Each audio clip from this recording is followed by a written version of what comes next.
over the course of the life cycle, you see the development and evolution of mixed states. And look at here, lo and behold, mixed states start early.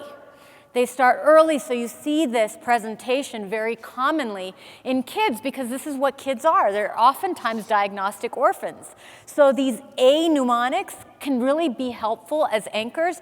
Do they all have mixed features? Are all these kids just running around with mixed features? It's quite possible. We haven't really figured out how to operationalize mixed features in kids, but we need to because so many of these kids, as you said, are so difficult to treat and so difficult to figure out what do you start with first.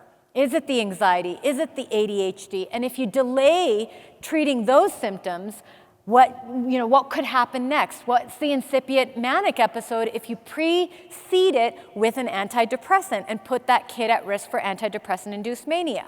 What I like to do in that context when kids are presenting with mixed features is I first want to rule out mania. It's one of the things that's really important because if I miss a mania, I could be at higher risk for inducing mania through an antidepressant choice. I rule that out and then I look for the most predominant, important symptom that's presenting, and I try to treat that first.